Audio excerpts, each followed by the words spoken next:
नमस्कार साथियों, आज जो अपन चर्चा करेंगे वो करेंगे अर्धशुष्क प्रदेश का दूसरा भाग शेखावटी प्रदेश। तो आइए सबसे पहले अपन समझें कि शेखावटी प्रदेश राजस्थान के कौन कौन से जिलों में आया हुआ है। देखिए, पिछली कक्षा में हमने बात की थी कि घग्गर का मैदान अर्धशुष्क प्रदेश का पहला भाग था। आज जो अपन बात करेंगे वो करेंगे शेखावटी प्रदेश। और शेखावटी प्रदेश के बारे में आप लोगों ने पढ़ा होगा कि शेखावटी प्रदेश राजस्थान के कौन कौन से जिले को कहा गया है तथा शेखावटी प्रदेश का जो नामकरण है वो शेखावटी प्रदेश क्यों रखा गया है। तो देखिए, सबसे पहले अगर अपन इसको देखें कि शेखावटी प्रदेश के अंदर कौन कौन से जिले सम्मिलित हैं, तो ये जो पहला जिला है कौन सा मिल रहा है, चूरू के बाद में हमने कहा कि ये जो जिला मिल रहा है कौन सा, ये है झुंझुनू। और इसके बाद ये जो जिला मिल रहा है इसे कहते हैं सीकर।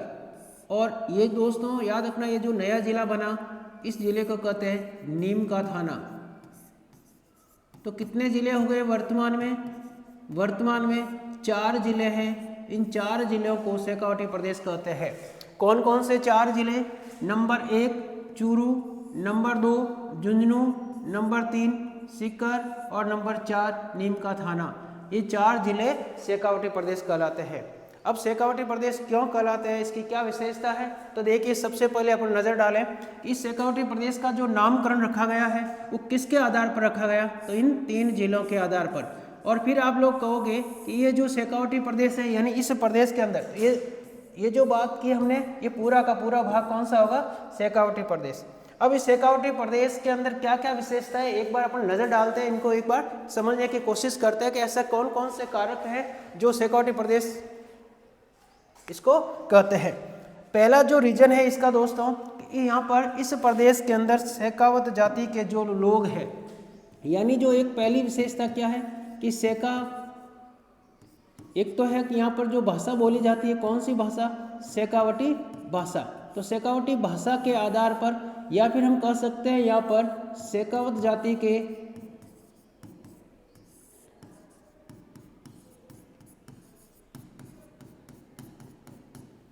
यानी शेखावटी प्रदेश इसे क्यों कहा गया, इसके 2 रीजन है। पहला जो रीजन है इसमें शेखावटी भाषा के आधार पर, और जो दूसरा इसका कारण है वो शेखावत जाति के जो राजपूत जाति के लोग रहते हैं, इसी के आधार पर इसे क्या कहते हैं, शेखावटी प्रदेश।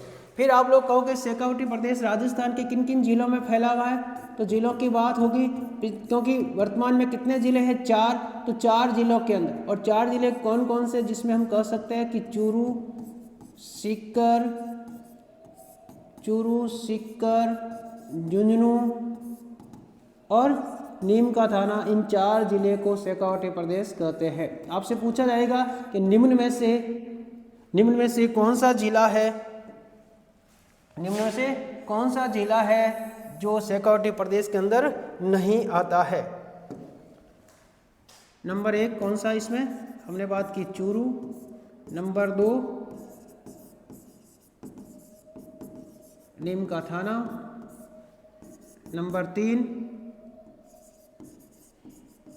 झुंझुनू और नंबर 4 सीकर। चारों जिले मिलकर क्या कहलाते हैं, शेखावटी प्रदेश कहलाते हैं। याद रखना दोस्तों, ये जो भाग है शेखावटी प्रदेश वाला जो भाग है, ये मुख्य रूप से किसके लिए महत्वपूर्ण माना जाता है, ये है जो यहाँ पर जो चट्टानें पाई जाती है, कैसी चट्टानें पाई जाती है, यानी यहाँ पर अपन कह सकते हैं कि चूना पत्थर सर्वाधिक पाया जाता है। चूना पत्थर सर्वाधिक पाया जाने के कारण ये जो क्षेत्र है आपके, यहाँ पर जो नदियाँ मिलेगी वो कौन से प्रवाह की नदियाँ मिलेगी, इसी भाग के अंदर आंतरिक प्रवाह की नदियाँ सर्वाधिक मिलती है। आंतरिक प्रवाह की नदियाँ सर्वाधिक कौन से प्रदेश में पाई जाती है, तो आप कहोगे कौन सा, शेखावटी प्रदेश के अंदर पाई जाती है। इसके अलावा फिर हम बात करते हैं कि इस प्रदेश के अंदर और क्या क्या चीज़ देखने के लिए मिलेगी। तो याद कीजिए, जब इसी प्रदेश के अंदर अपन जाते हैं तो यहाँ पर 2 शब्द और आते हैं आपके लिए। एक तो आता है आपके सामने जौहड़, किसे कहते हैं, जौहड़। तो इसी प्रदेश के अंदर अपन जाएंगे तो कच्चे तथा पक्के मीठे पानी के कुओं को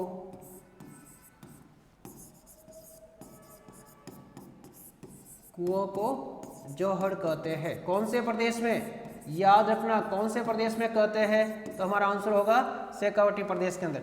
लेकिन इसी प्रदेश में जब अपन जाएंगे तो यहाँ पर एक शब्द और मिलता है, कौन सा, सर या सरोवर। सर या सरोवर किसे कहते हैं, तो स्थानीय भाषा में जो तालाब होते हैं उन तालाब को स्थानीय भाषा में सर या सरोवर कहते हैं। कौन से प्रदेश की बात की हमने, शेखावटी प्रदेश। यानी शेखावटी प्रदेश के अंदर हमने कहा कि चट्टानें कैसी पाई जाती है, चूना पत्थर सर्वाधिक पाया जाता है। चूना पत्थर सर्वाधिक पाए जाने के कारण ही यहाँ पर कौन से आंतरिक प्रवाह की नदियाँ सर्वाधिक मिलती है। अगर आपसे पूछे और इसमें भी देखिए, याद कीजिए, यहाँ पर हमने बात की कौन सा, चूरू, नीम का थाना, झुंझुनू, सीकर, और इसमें इधर वाला जो भाग मिलता है, कौन सा भाग, कौन सा जिला आ रहा है यहाँ पर, तो इसमें आएगा आपके कौन सा, इस प्रदेश के अंदर बीकानेर वाला भाग भी आता है। और अब जब बात होगी कि राजस्थान के ऐसे कौन कौन से जिले जहाँ पर कोई नदी नहीं है, तो आप कितने जिलों की बात कर रहे थे, पहले पढ़ रहे थे हम 2 जिले थे, लेकिन वर्तमान में राजस्थान के अंदर ऐसे कितने जिले जहाँ पर नदियाँ नहीं है, तो कौन सा, यानी हम कह सकते हैं कि राजस्थान के किन किन जिलों के अंदर नदियाँ नहीं हैं, तो 3 जिले मिलेंगे। नंबर 1 कौन सा, बीकानेर। नंबर 2 कौन सा मिल रहा है यहाँ पर, चूरू। और तीसरा कौन सा मिलेगा आपको, अनूपगढ़। यानी 3 जिलों के अंदर किसी भी प्रकार की कोई नदी नहीं है। क्लियर यहाँ तक। तो हमने बात की कौन सा, शेखावटी प्रदेश। आगे बात करेंगे अपन नेक्स्ट क्लास में।